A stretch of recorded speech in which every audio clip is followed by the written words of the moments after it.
Thank you so much for sharing those scripts with me. I really enjoy them. I grew Oh, up with good. the franchise, and my first question related to them is, what year were any of those? I don't know if they are of the same year, because I'm assuming this is prior to TS3. So, That's a yes. I'm gonna have to go with I think 2005. oh, I wrote I wrote both of them probably within yeah. I worked on Blended Family for probably somewhere between 3 months and 5 months, um and then they let me back up for a second because the thing about animation writing is that it's not covered by the Writers Guild. oh, Okay. So there are different rules, and I was very hot coming off of Meet the Fockers, and I went to Disney, and then I got a call from my agent at CAA. It was like, everybody's trying to hire you for something. Do you want to take a meeting on Toy Story 3? And I was like, of course. Like, I love the Toy Story movies, and it's gonna get made. yeah, So why wouldn't I go take a meeting on Toy Story 3? Okay, we'll maybe get to the politics of it later, but I go to the Disney lot. I've been working on Disney stuff on and off for years, mostly just rewrites, all sorts of Disney comedies in that era. Um, the 101 Dalmatians ones, Inspector Gadget, the Homeward Bound I did. I spent like a week working on some Jungle Book movie that all I did was it was all just dubbing the animals. yeah, And I maybe spent a week sitting with the director and the editor and just writing lines for the real life animals to they're never their mouths aren't even moving. It's literally yeah, they cut to like, you know, I remember I wrote a joke about a vulture is sitting there and he says, yeah, I forget the vulture's name, but let's just say it was Fede. He goes, Fede Airlines taking off. Give us all your carry-on luggage, right? And that's a joke because carry-on is the word for what vultures eat, the dead carcasses of animals, right? yeah, The fun.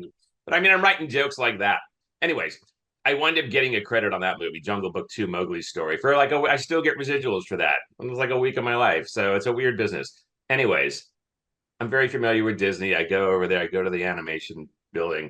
I meet with Andrew Milstein, who's running Disney Animation at that point.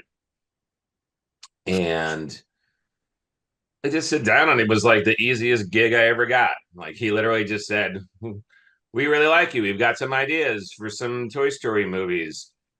One of them we were thinking about was maybe doing like a God, I hate to do this. I can't remember if I came up with it or if he said, what would you do? Or if he said, these are one of the things we're exploring. I honestly can't remember.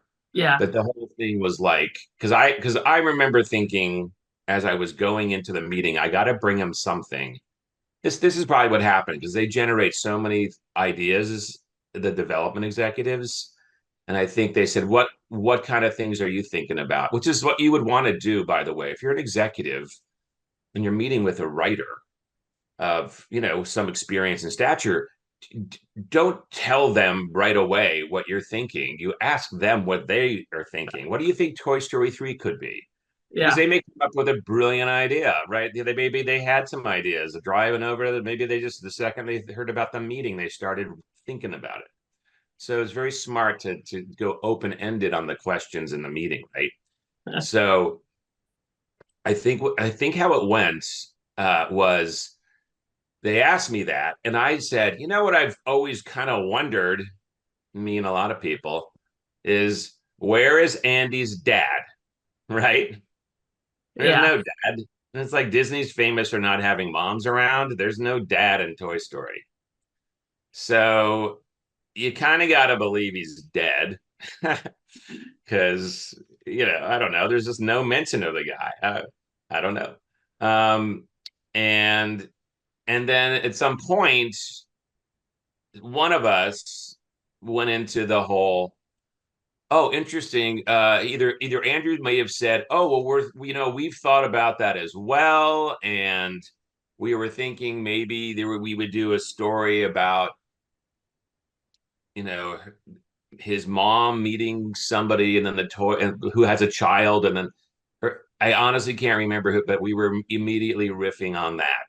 Yeah. Whether I came in with blended family or they said that's brilliant. I kind of think that I brought it up and they went, oh, interesting that you thought about the Andy's dad. What's the story with his mom? Does she date? Does she this? Because we're thinking about this. And I went, cool, because that's where I was gonna maybe go with this. So I have to set about, as you read the script. It was called the blended family draft. And so I get in office and I'm beating out the story with some of the executives and all that. Um, and at some point, when I was well into the script, I was talking to some of the executives and we were riffing about something. I wasn't writing the script. I still probably developed it, like the treatment, outlining it. Yeah. And I made some crack to one of the executives about, oh my God, and what if one of the toys did something and wound up having to be recalled? And two of the executives went and like looked at each other like, and I kind of went. So then I continued, I just kind of went, what was that about? So then I realized at some point, or else somebody just mentioned to me, hey man, unlike the Writers Guild, where you can't hire writers to be competing and writing the same movie and then you pick which drafts you like the best to make, animation can do that. Yeah. So I got hired to write Toy Story 3 by Andrew Milstein in what later became known as Circle 7. And of course, I was not told specifically by my representation that there was, uh, a, you know, that there was a great rift between Steve Jobs and Michael Eisner. Yeah. Jobs, of course, being everyone knows Steve Jobs, he was instrumental in forming Pixar. John Lasseter and he were very close. Lasseter was obviously the king of Pixar, and Eisner was, pompous Michael Eisner, who did great things for the Disney company, but really chafed the whole Pixar people the wrong way. Yeah. And Iger was his second in command, then Bob Iger. And I felt like they kind of had a good cop, bad cop thing going there. Like Michael Eisner would be, kind of brash and a bully and something, whatever. He was just like, he was the bad cop. And then Bob Iger would kind of come in and go, oh, no, hey, we love you. And he's sweet. So it was working. The Eisner Iger years were very successful, actually. Bob Iger then took the company to another level, as we know. But Eisner did all the stockholders at Disney. I have tape on my fingers. Sorry, I just did that out Yeah, of. don't worry. I just put it on my fingers while I was talking to you. Um, the Anyway, he ran the company well, but he was not loved like Bob Iger would later be loved by most people, right? Eisner was a polarizing figure for the creative community. And so, anyways, I didn't know that Pixar was having their deal for Disney having a distribution deal for Pixar films was coming to an end, and they were in negotiations about it. Now, I think everybody at Pixar was hoping that it would work out. But to play kind of, poker or the game of chicken, if you will, like who's going to veer the car off the Yeah. road first. Eisner said, "Look, we own the rights to the characters and the films you've already made for us. So if you're not going to agree to our terms, then we could start making our own versions of Toy Story, Finding Nemo, Monsters Inc., A Bug's like he's just like And you can imagine how well that went over with Yeah. Lasseter and all the people up at Pixar in Fremont or wherever in Northern California, right? They were Yeah. like, wow. But it was a business, it was like a threat. And so then maybe to make good on that threat, they hired A-list people like myself and paid us seven figures myself to come up with viable drafts of some of their beloved stories and characters. So I go into this kind of naive, like CAA didn't lay all that out to me. Yeah. So, and Andrew Milstein, very nice guy. I still talk to him. He's always was a sweetheart.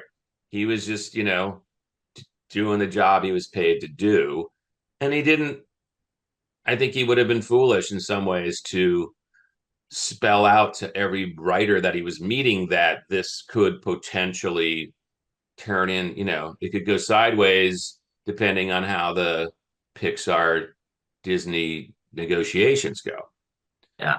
So, but I'm just like, yeah, I'm writing Toy Story 3. I got a nice paycheck. They even did something more so, which is they made a contribution to my pension and health, which they don't have to do that because it's animation, because it wasn't really Writers Guild, right? Yeah. So they paid me very well. They gave me an office. There's a commissary there. I can go and eat for free. We writers love that shit. Yeah. So anyways, I'm writing Blended Family, and I think it's going pretty well. And then I catch a whiff of when I mentioned, what if one of the toys got recalled? And then a little bit later, I was like, I don't remember who broke it to me. It might have been Roy Conley. Roy Conley has been a producer at Disney forever. He did win an Oscar a few years ago for Big Hero 6. So Roy was the producer on the project, and at one point they said, there's a couple other Toy Story 3s being kicked around, and I'm like, kicked around, like he's like, well, yeah, written. And we've actually got a couple of drafts we've already got, but they're not like yours. They're different.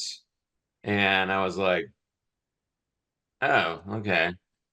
So turns out when I get done with the Blended Family, I hear that Blended Family and this script that I now have heard is called the Recall script are going to for a weekend read to Bob Iger and Michael Eisner. And I'm like, okay, I've done my job and hopefully it works out. Monday, I get called into Andrew and Roy's, one of their offices, and they go, "Okay, we have something interesting to talk to you about."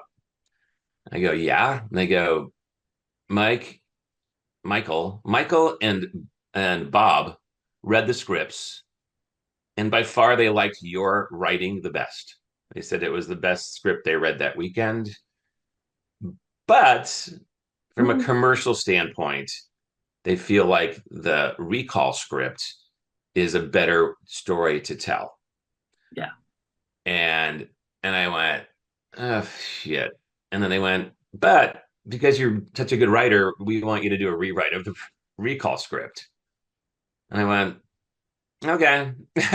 So we kind of fudged my deal, and instead of doing multiple rewrites on Blended, I did the same amount of rewriting on the Recall script.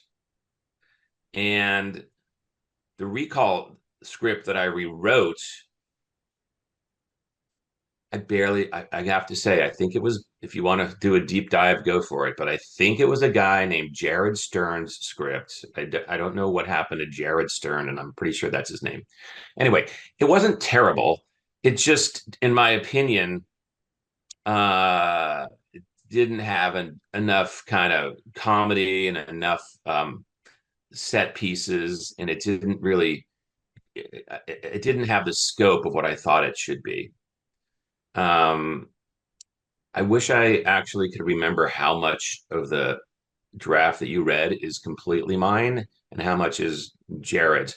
I know for sure the idea of uh Buzz suddenly having some malfunction where he can't control his limb Yeah. and Andy's playing with him and he cuts Andy. And then around the same time, it comes out in the news that a lot of these buzzes are starting to show this problem. There's some kind of wear and tear issue. Like Yeah. at some point, something goes haywire. That was definitely or there already. I remember having a little bit of an like a I do remember having a debate about is it a buzz really going to cut Andy's face? There's going to be blood. I mean, we're a Yeah. freaking G movie. Does he have to? Can you just poke him in the eye or something? Like, and they're like, no, we want him to bleed. I'm like, oh shit, all right, I guess the kid's gonna bleed. Yeah. But so then uh, it becomes the next big story point is Woody and the toys have to agree to, Buzz is in denial, and Buzz is like, I didn't mean to hurt him. Why would I hurt him? Well, I love it. He's doing what anybody in that situation would do. And meanwhile, they're like, we get it, Buzz, don't worry. And meanwhile, they're like, they know they have to Shanghai him, Shanghai being, kidnap him and send him off to be repaired because they can't have things happening to Andy. Yeah. Um, and and then the great inciting incident at the end of Act One, after they've gone through this terrible, like it's for your own good, it's for everyone's own good, buzz, blah blah blah blah, is that they hear after the fact that because originally the Waka Waka toy company was like, yeah, send in your buzz and we'll take care of it, right? It was a little vague or whatever. And they're like, they're gonna fix you, Buzz, and we'll see you soon. And then like the news comes out, we'll be replaced with another new action figure from like a even, and they realize they've sent Buzz to his death Yeah. essentially in Taiwan. So then it was a fun thing from that point. Like, how do we get him? All right, so now I'm in recall, but let me go back to Blended Family. Yeah. I have like particular questions of each of the scripts as well. Yeah. I know I'm kind of jumping all over the place, Yeah, don't worry. but now you know how I went from one to how I wound up writing two scripts, right? That's the story there. So anyway, back to Blended Family, which I put in, like I said, I think it was probably 4 to 6 months on it. And I really felt like I created that wholly from nothing. There was no existing drafts. It was something that was interesting to me because of the parallels between the toy world and the human world, where if you are in a family that has a single parent and your mom or dad meets somebody new and they have kids, then that's a weird and very common Yeah. situation for families where they're like, oh boy, I hope our kids get along okay. But in the world of Toy Story, it's way bigger. It's shit. I hope our toys get along okay, right? Yeah. So I was like, that's very rich for comedy and conflict and all that. Also, you read that there was coming off of Toy Story 2, which of course is a genius film and really, just launched Jesse into the pantheon of beloved characters in the Pixar world. It wasn't my idea, but I went, I said, sounds fun to me. They were like, we think Buzz and Jesse should have a little thing going, like a little PG kind of crush, romance, flirty, whatever. I was like, all right, yeah, we'll try that. But my thing was like, okay, who is, Andy does have a little sister, Molly. Oddly, she's always kind of in the background in a lot of these movies, and it's really Andy and Buzz and Woody. But Bo Peep, for example, that's got to be Molly's toy, and it's in Andy's room a lot. I'm just like, Andy's not Yeah. playing with no damn Bo Peep. So, but the point is, I wanted to have the blended family. There's a girl that's Andy's age, and so now there's suddenly, and again, I should have probably read the damn script before I got on this with you because I'm having a, but I threw like in like a sassy, bratty teenage Barbie kind of thing, right? And Yeah. some cutesy little unicorny, girly toys, I guess. um, that would be uh, you know, sort of not blending easily with Andy's toys. Let's put it that way, Yeah. right? So, and then it was once I came up with, okay, so what are they? Okay, there's this couple are meeting and their toys are gonna have to get together, but what's the damn movie, right? So then I said, oh well, you know what it's going to be that he's going to propose, and they're going to take they're going to take a family trip together, and that's where he plans to propose, and that's when the damn toys are going to get lost in the middle of nowhere, Yeah. right? Do you know if they use this after? Because I saw some familiar points with what happened after in Toy Story 3 and Toy Story 4. For instance, uh, you see them getting lost after a car, not accident because the car didn't crash, but it's like they weren't assured, like they weren't attached to anything in the car, and some Right. bump and they were lost. That happened in Toy Story 4. And then I think with Toy Story 3, I have Boss getting malfunction as well. You Mm, see them that he has like a switch that makes him go evil to good, not evil, yeah. but so do you know if like were you consulted to for those movies for them to use those ideas? A few people have asked me this. Now, I have to admit, I did see Toy Story 3 and I haven't seen 4. Oh yeah. Um, and you can imagine me watching 3 was kind of a bummer. Yeah. Yeah. um, and I had spoken to some people indirectly that had worked at Pixar, and a lot of them swore across, a couple of people that I kind of had a conversation with said, "Oh, everybody at Pixar was fully aware of what you were doing, Jim." And most of them, they said, intentionally didn't read anything Oh because that's what they said, because they didn't want to have any doubts that, you know, somehow Eisner's Circle 7 was now showing up content wise in Pixar's Toy Story 3. yeah, because So, the same happens with Socks and Comet. You have Comet as the cat from Dax in yes, Rico, and then a cat appears on Lightyear. That is like yes, so. yes, What about that? yes. You know what? We'll never know. I feel like I know if it was me and I was at Pixar and I would be like, don't show me anything. And then Yeah. if stuff overlaps, as it does in Hollywood, stuff people generate ideas. Ideas are Yeah. one thing, execution is another. So many people that aren't in our industry go, "Oh my God, Hollywood stole my idea and made a movie and I blah blah blah." Like 99% of the time, coincidence. Yeah. There are times when people go and shop a script or something, or they go in and they really workshop something, and the executives go, "Yeah, we're going to pass." And then, a year or two later, something shows, the executives are like, okay, they bring in other writers, they pitch what that other writer they told they can't hire them, told them. And then there are situations sometimes like that. But it's Yeah. rare. It's rare because there's too much money involved once you make the movie and getting into a lawsuit or whatever. It's just easier just to just pay somebody for the whatever and be like, okay, it's ours now. We own it. We can give it to whoever. Yeah. So anyway, so yes, there was some crossover for sure in Toy Story 3 with the daycare center and Yeah. some things like, but anyway, going back to blended, we'll do these chronologically. If we'll talk about blended, then we'll talk about recall, um, because that's how I wrote them. But for me, blended was the fun of blended was twofold.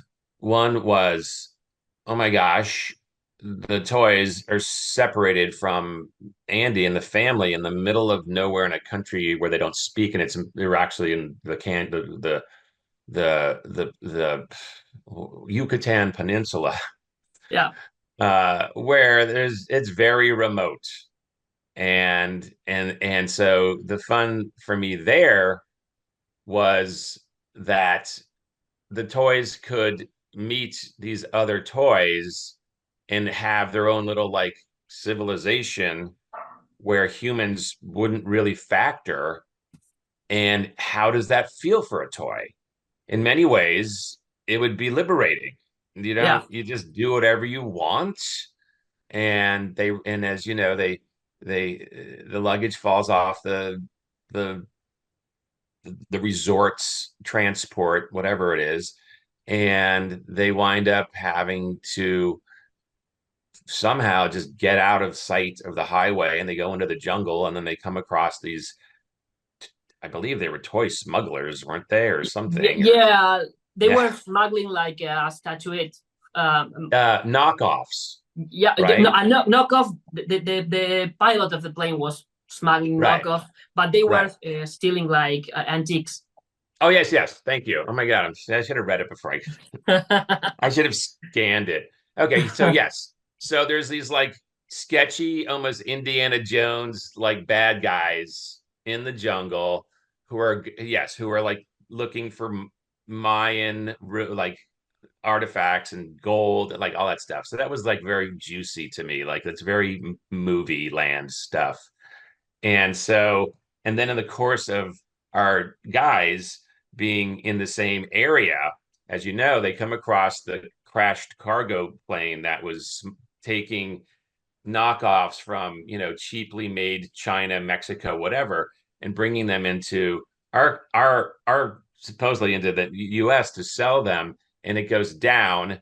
And that's where we get the knockoff Buzz, El Buzz, Yeah, and and I couldn't even tell you who else was in that. But then suddenly now I'm into Shakespeare territory where there's like two buzzes that look alike. One's like a Latin lover, Lothario, and one's yeah, stupid Buzz, and he's so one's got like the game, like Jesse's falling for that one, thinking it's. But it was just like this is, I would never would say it's starting to write itself, but I set enough stuff up where I was like, oh, I always got something to do here, yeah, right?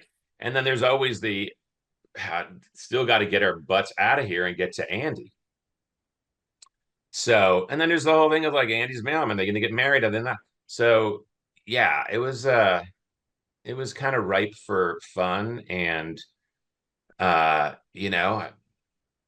I was in film school, a smart guy who is still with us, Professor Howard Suber, he has actually a series on Turner Classic Movies called The Power of Film, right? 6 parts. You should check it out. It's good. Anyway, back when I was in film school and barely doing any, like just figuring it all out, he's like, anybody know how you end a comedy? And there's like crickets, like, and then he goes, usually with a wedding, right? And I remembered that and look at Fockers. I mean, meet the parents. I put in a yeah, wedding. Fuck. Okay. So I'm like, oh, so I also at the end of all this, I get to end this with a wedding where the Andy's mom and this guy are getting married, but the toys are also sort of getting the toys from two different families are sort of getting married. yeah, So so yeah, that just felt very organic. Act one, two, and three. Obviously, act two was very challenging just to keep it fun and moving.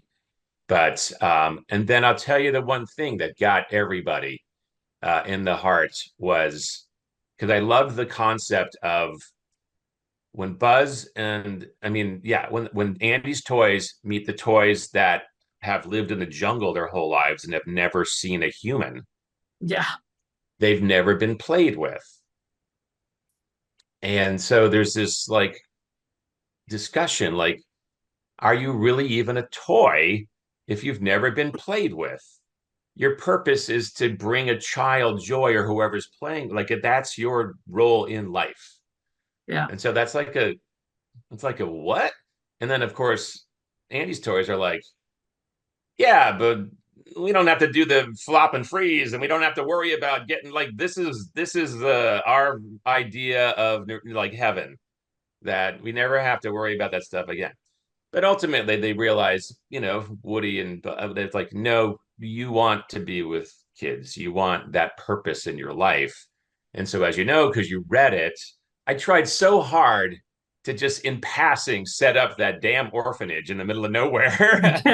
Yeah. And I was just like, oh God, if I could only figure out a way to set that up more organically so it would be more of a surprise. But it's fine because so many people and a lot of women that read the script said, oh my gosh, when they take those toys to the orphanage and they're getting played with for the first time and they're like, I lost it. And I was like, I've never written a script where women cry. Excellent. So, anyways, that's why Bob and Mike said, wow, this is not as commercial as Buzz being sent back to Taiwan, but let's put Herzfeld on it and see if we can get it, into shape. So I think I wrote the vacuum scene in both of them. Did Yeah, I not? it's the same in both. Yeah. Yes. So there's some cannibalization there. Like they put me on recall and they're like, what are we doing? And I was like, I wrote a pretty good scene with the vacuum cleaner and so we picked that and we dropped it in there and and the you know the I actually have some original artwork because we started, I worked on recall for probably 2 months. And then once I finished that draft, they said, this is it. We're getting a director. We're going into production, right? Circle 7. We were the first animated picture at Circle 7 to start production. They they spent tons of money on talent and equipment, and we were essentially a greenlit movie. This, of course, is making the Pixar people's heads explode as Yeah. they hear that we're doing this. We got a guy named Brad Raymond on board to direct it. I liked Brad. He didn't strike me as, Pixar level genius, but he was, uh, you know, and it was also he had good animators around him. I So, was just kind of which of the two scripts was going to be made, Recall or Blended Family? recall. Okay, yeah, Right, right. Yeah. I mean, like I said, I did my job on Blended. It got yeah, me to it was a far better script than what they had for recall at the time. yeah, And so I want to say they wisely pulled me onto recall and blended my deal to cover rewriting that script. yeah, So anyways, and I rewrote it for about 2 months. And then they said, we think we're good. This is gonna go. So then I was just on to what happens in animation typically is the director and his guys they all take a character or whatever, they all start to divvy it up.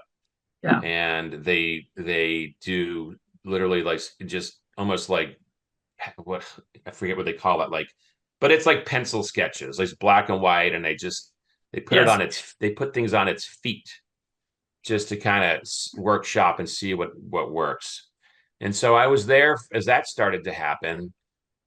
And I've been doing this a while, so I would write a scene and it was had lots of jokes. It was pretty tight, and I thought things through. And sometimes things were set up for later and all that.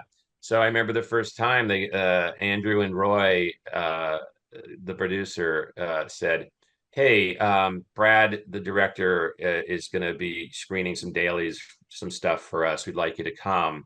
And I went, great.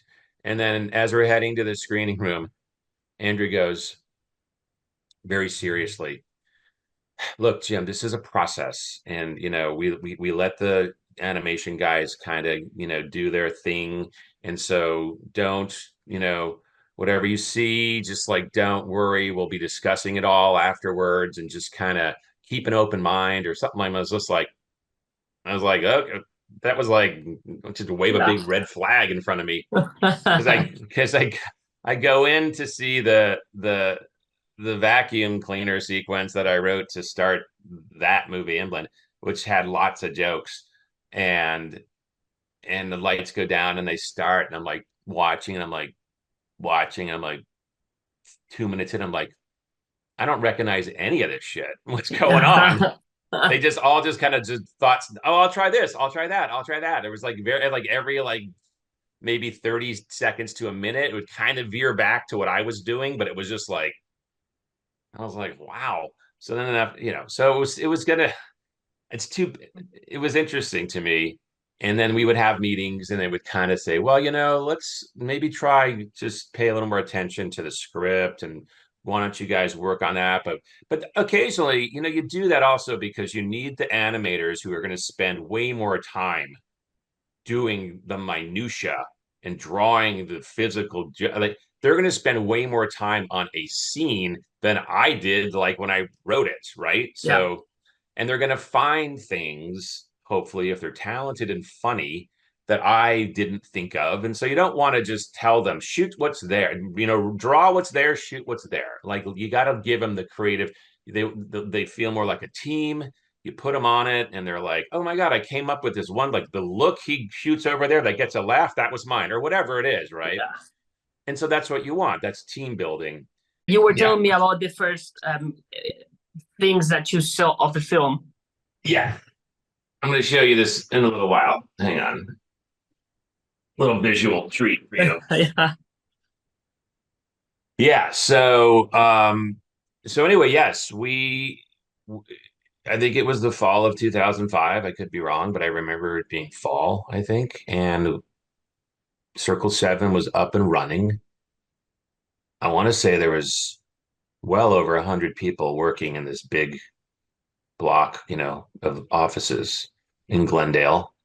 And uh and it was fun. It was like I would go in like once or twice a week to look at stuff and they'd show me things. And if you want to talk about the script though, we can talk a little bit about what I came up with. Um, if that sounds good to you. But the recall thing was obviously very serious in that uh, they had to go halfway around the world to save Buzz, who could be destroyed at any minute. Yeah, and I think because I read this a few days ago as well, there's like the idea. There's no too many things that are known publicly about the two scripts that you wrote, but one of the things that is like published about Recall is the idea that Boss was going to die at some point. Yeah. So was that a real And thing? let's back it up. It wasn't even that Buzz was going to be destroyed. It was that Woody and his family sent him off to be destroyed. Oh yeah. And so then it became this, soul crushing, oh my God, we've got to get there this when he does. So then it was like they had to figure out how to FedEx 2-day air or what, like, hey, there's a way to. So that was the whole thing. I do remember having fun with like Rex at Yeah. the keyboards, and it's in Taiwan, but the city is Taipei, and they're like, and they're at least trying to put in where they're being shipped to. Taipei, what Taipei? I'm typing A. Like it's like typing A. So, but yeah, just the concept of like they're all putting themselves at risk. And I remember having to decide. And again, I can't remember. I swear I can't remember what Jared did. Can't remember the other script did, but I had to decide who was staying and who was going. Which toys are actually gonna can't take all of them. No. So there was some back and forth. I think what's the damn pig's name? I can't even remember. Yeah, Ham. Ham. Yeah. Yeah. Hamon. I kind of remember he stayed back, I think, didn't he? And he was Yeah. didn't he stays back I and think it's Jesse, Woody, Slinky, Rex. well, I know who it is because I'm going to show you some artwork in a little while. But there was just like I had to find the balance. Who's going to be fun to have along? Yeah. And who's going to be? We had to have because by the way, Andy, I think, got sent to space camp. Yes. You know, Yes.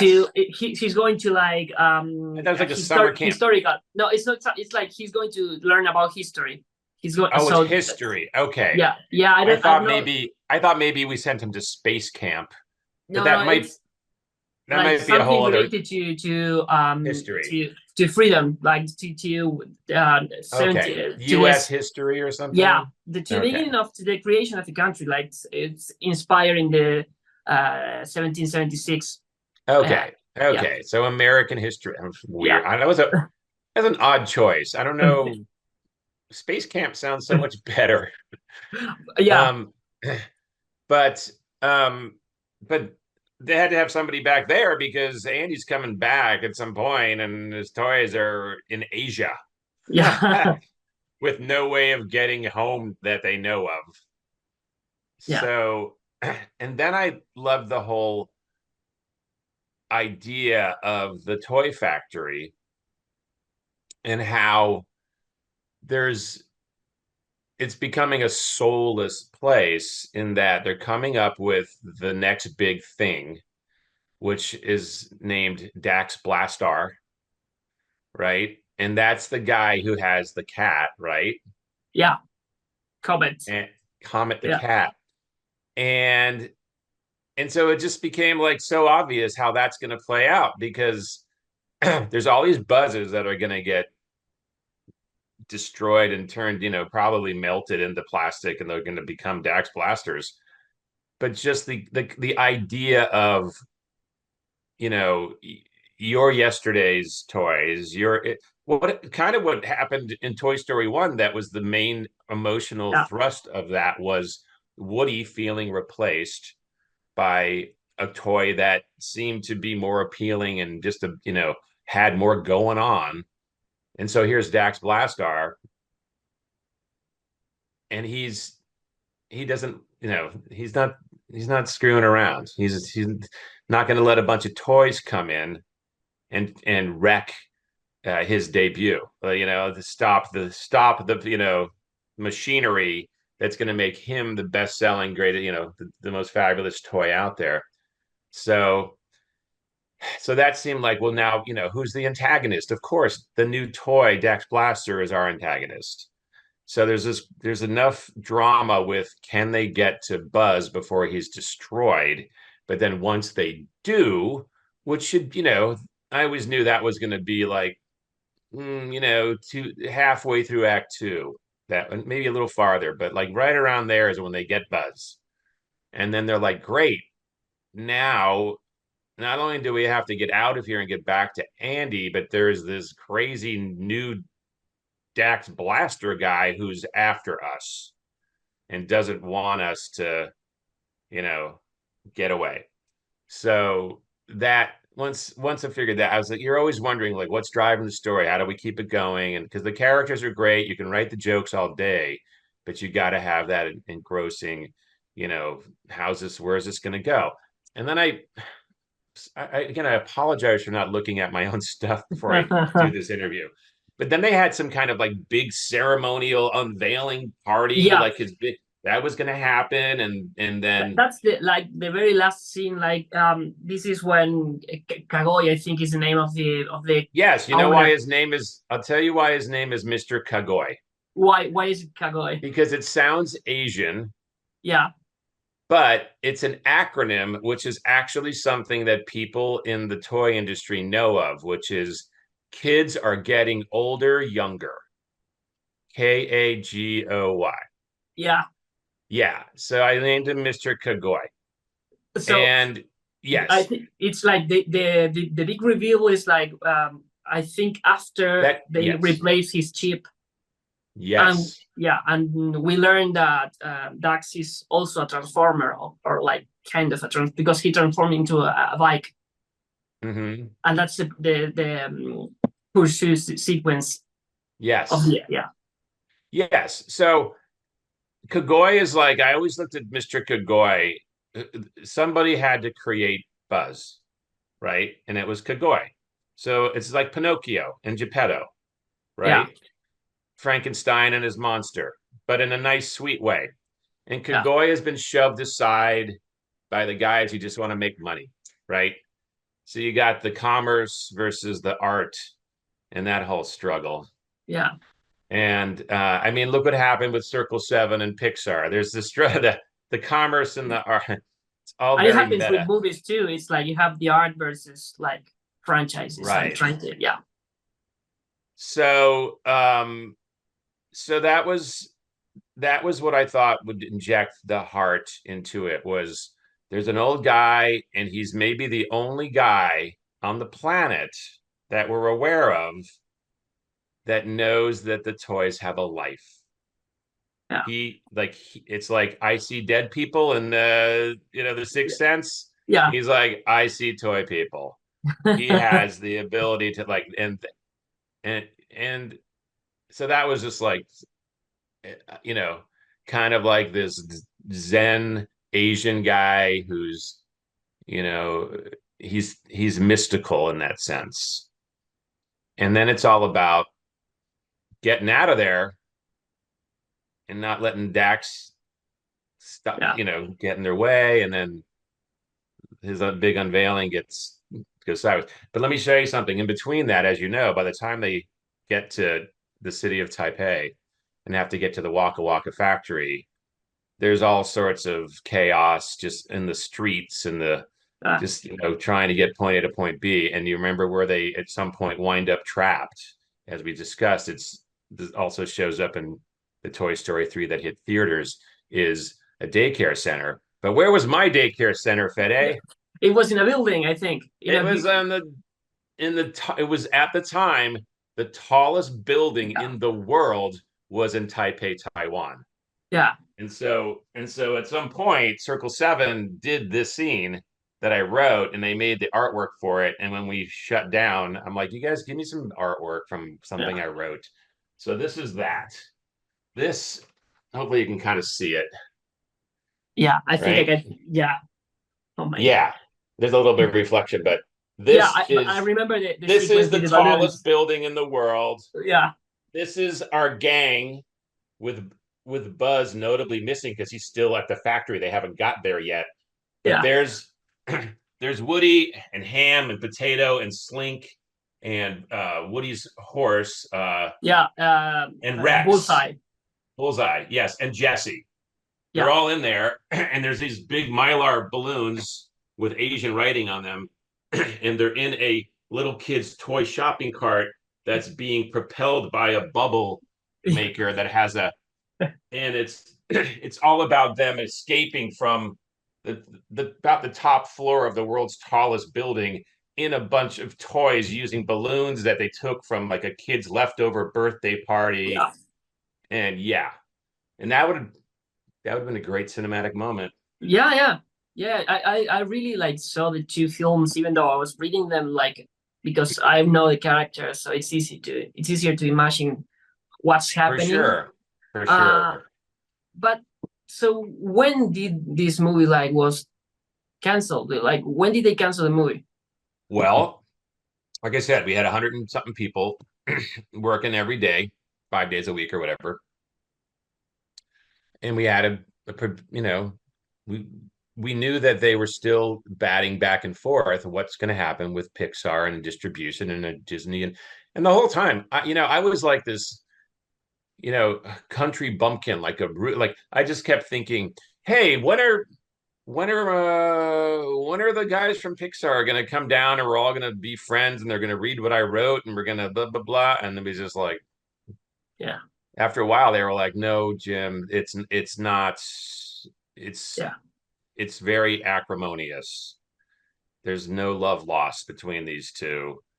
And so actually I should go back a little bit because before Brad Raymond got hired as director, the word went out to the industry, hey, Toy Story 3 is ready to attach a director. And a lot of uh every animation director in town practically wanted to direct Toy Story 3. Yeah. And a few of them were from Pixar. And they had to be like, it was like, you can't tell anybody I'm coming down here. It'll, they're like, we get it. You'll you'll be out, you know. Yeah. So they secretly took meetings and said you can't tell them that I interviewed for this. Yeah. And then ultimately Brad Raymond came in and had no ties to Pixar. But I mean, the bummer for me was that like I said, I took the job because I love the characters. I love the first two. And I was looking forward to working with the very smart, good people at Pixar.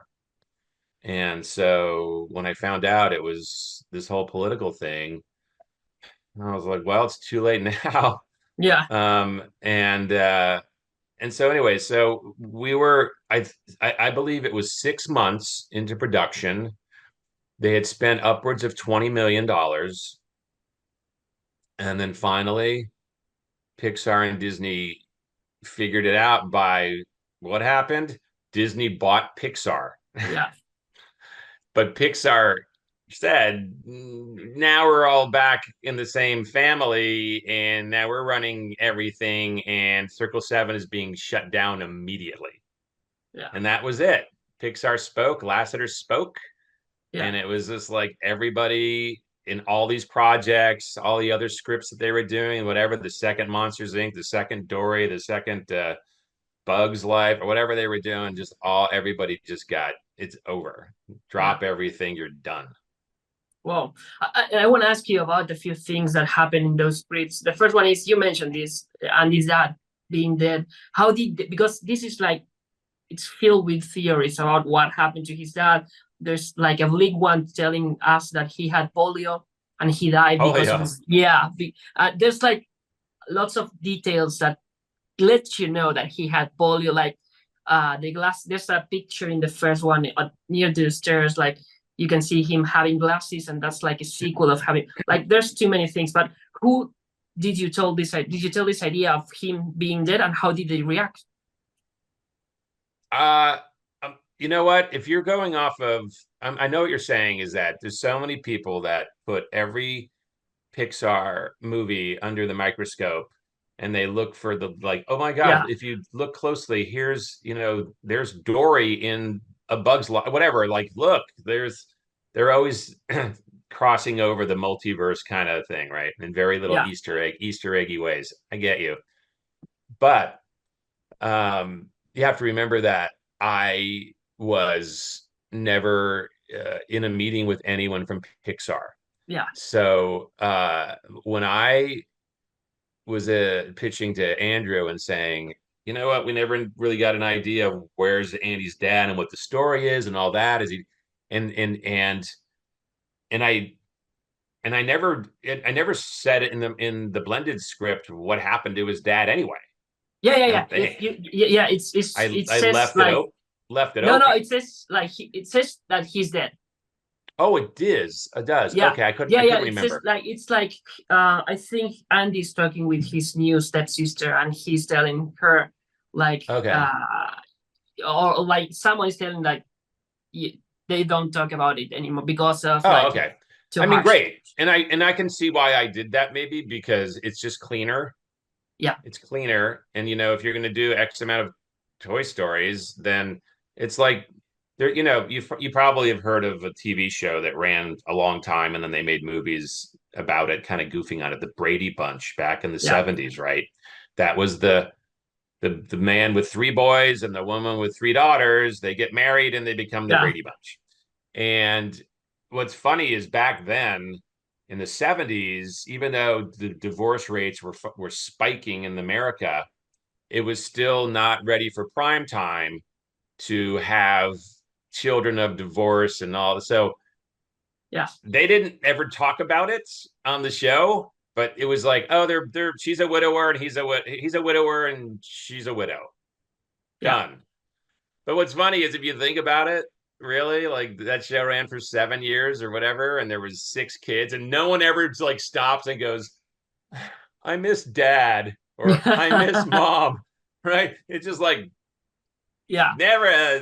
Just go with it. Don't ask questions. Just go with it. yeah, So I think at the time I was like, "Oh, I got to Brady Bunch this," and just yeah. he's dead because otherwise, yeah, and I didn't go in any. It would have been fun to come up with like what killed him, but Yeah. wouldn't have made it into a G-rated movie. I would have written something Yeah. crazy.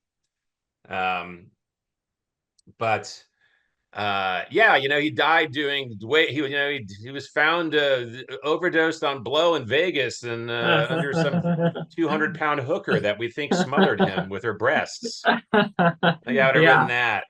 that. Um, so yeah, but yes, just a quick, he's dead. Like, Yeah. because otherwise, if this keeps going and you do if he wasn't dead, then one of those Toy Story movies would ultimately be Andy's dad comes back into the picture and what happens, like Yeah. You have to talk about the divorce or like something like, something. yeah. I mean, Andy, as you've noticed in Toy Story 3 and 4, Andy's growing up. He's not Bart Simpson, Yeah. right? He grows up and he outgrows his toys and he gives them to somebody, and you're like, oh my god, right? So yeah, if you were going to keep doing those, I mean, at some point there's probably going to be, who knows, a movie where Andy's a adult and has kids, and where our Buzz and Woody's still somewhere in some, I don't even know, Yeah. but that, you know, it's like people Yeah. ask me about Meet the Parents, Meet the Fockers. Is there, little Fockers came and went. I had nothing to do with it. But nevertheless, they're like, is there going to be another one someday? And I'm like, at Yeah. this point, if there is, then guess what? Ben Stiller is the dad Yeah. because he's 60-ish, my age. And I have daughters, and he has daughters who are of the marrying age now. So that's what you do, Yeah. right? Now it's Ben having to approve his daughter's or son's Yeah. partner. What about the knockoff? Because the idea of having knockoffs, it's in both scripts. You have in the blended family, they are like a bigger character because you have them on this like Lost Paradise, and then Yes. on the other one, you have the toys visit like a knockoff toy store. Oh well, yeah. Well, they're not really knockoffs in the recall script. Buzz goes into what's essentially like jail, No, right? no, no. And the I'm fact, speaking about because there's a scene earlier with oh, Woody is there an? and Oh, yeah. you're talking about in the Pixar movie. There's a knockoff No, joke. no, Is no, that what no. you're saying? In Oh, the in the recall script, you have yeah. when they go separate ways, like Yes. Woody and Jessie, and before they go to the toy store, to the toy Factory. factory, Yeah. you have them at the toy store, Oh, and okay. they see a few like Barbie dolls and such things Okay. like. But it's like a shorter scene in this case. Okay. All right. Well, again, then we can, like I said, we Yeah, cannibalized. We took a little from the other one and put it in there. Like I said, I have to apologize to you and all your viewers that I didn't read the don't scripts. worry about it. But Because but it's yes, harder if there was to a scene where yeah, I mean, I had to fill. There yeah was fun to be had in the streets of Asia. We know this, so yes, there was that. But then, as I was saying, as you know, when they get in the Buzz has his whole story going on, his whole journey as well, which is like going to jail and he's on death row essentially. yeah And then you see the other toys that are in this jail kind of either to be destroyed or to just be archived, yeah and they're never going to leave. And one of them was like a girl with scissors for a hand, I yeah think, wasn't it? and yeah and yeah, there's like a whole like jailbreak inmates prison story happening there, and Buzz is going to bust them out, right? yeah. Yeah.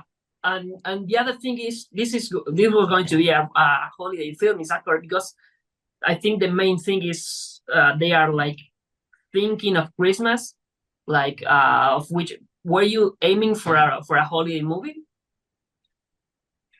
I don't think so. I just think I think that everyone knows that Christmas is always the target Yeah, to debut yeah, a new toy.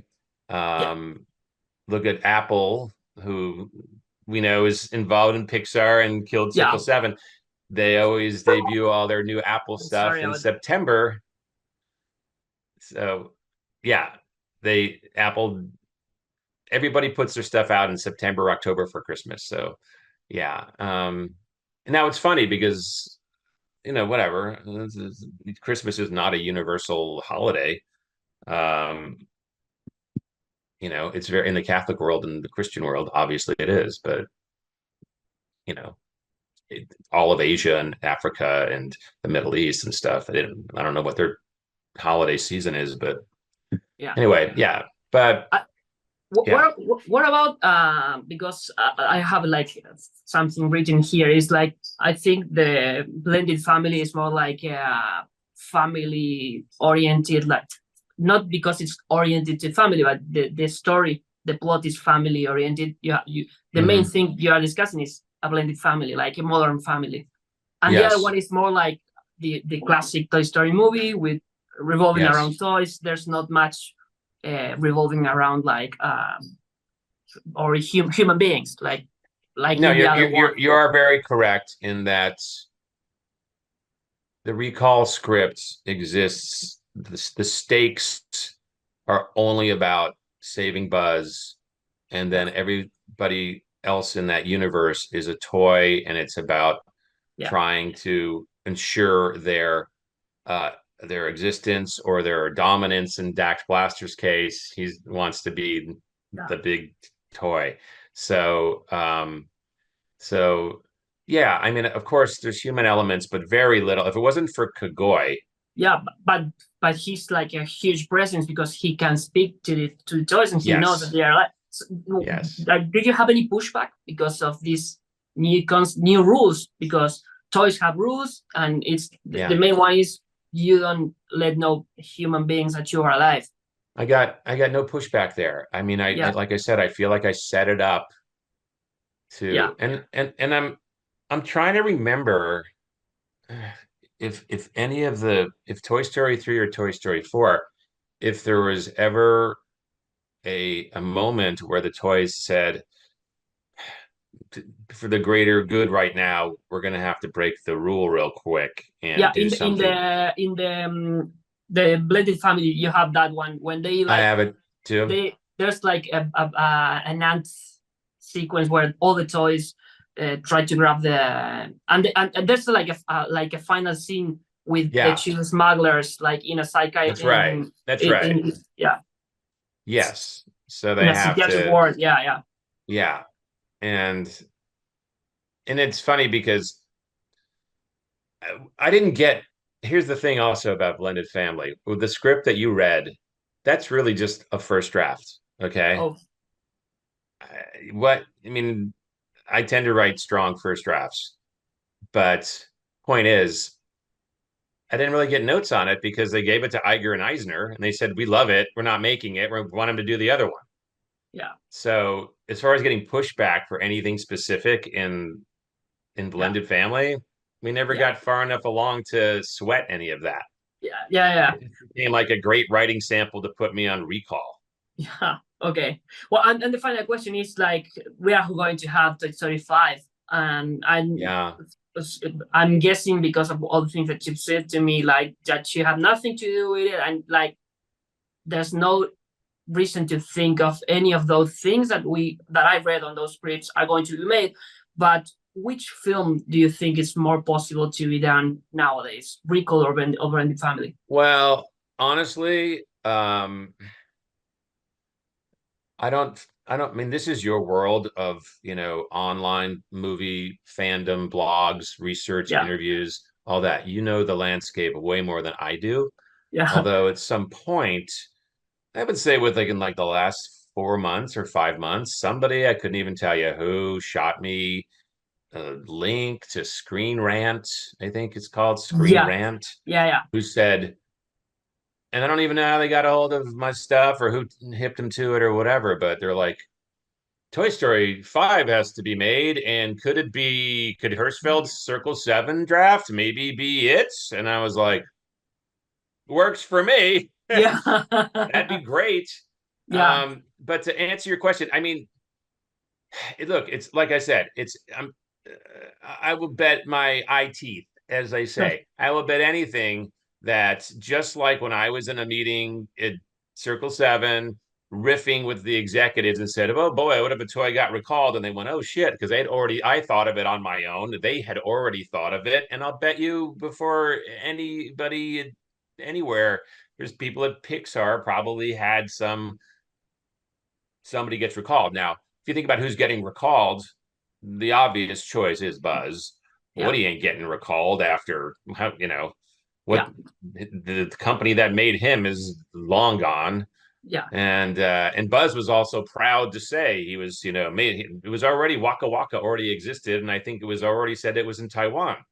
Yeah. So I don't Yeah. know. I mean, look, if Pixar says, we're gonna do a story about Buzz being recalled, uh, there's gonna just naturally be there's got to be, I think, plot wise, a lot of similarities Yeah. uh, in what I wrote, because there's only so many ways to play that concept out. I mean, the smartest way to do it is what we did. If Buzz Yeah. is getting recalled, Woody and gang think it's for Andy's own good, Yeah. and they send him off, and then suddenly the news they got, which is he's going to be back here good as new, is wrong. He's going to be destroyed, and they go, man. And that is such a great launch to the movie. And then you've got a road picture, and you've got peril in the factory, and you've got two different, you can cut back and forth between. It's just like that's the way to do it. Yeah. So, you know, Who knows? Pixar Pixar can take my draft and do it if they want, because Yeah. they own it. They Yeah. own it. I mean, they didn't cut their name wasn't on the checks really, but it was Yeah. circled. I don't even know. Whatever. They now own it. So if they wanted to blow the dust off or the Yeah. and cut it up and use some of it, would be brilliant if they gave me credit. Thank you. But they don't have to. I mean, I guess there's a case to be made. If I find out that they're doing the recall script, then I will have to have somebody on my team look at it and go, hey. Yeah. But what's funny is animation doesn't have to play by the same rules. Yeah. So I was even stunned the other day to see that Pixar did Inside Out 2, right? Yeah. Very well received movie, made a ton of money. People love the writing. They put out the one sheet, the poster, Inside Out 2, blah, blah, blah. And then the credit block at the bottom, they don't mention the writers. Yeah. There's no writers in the credit block at the bottom of the Inside Out 2 one sheet. What? Yeah. That's just, it's bad. I Yeah. mean, Meg LeFaux or I think and somebody else, like they worked their butts off, and what you're seeing came out of their heads, and it's just like now they got credit on the screen in the Yeah. movie, but it's just like what a diss. Put them on the damn poster. Frame it in their office. There's my name at the bottom. See, I wrote Yeah. that. Like Yeah. Yeah. so, yeah. I mean, Who not knows? who knows. Yeah. If it happens, that'd be amazing.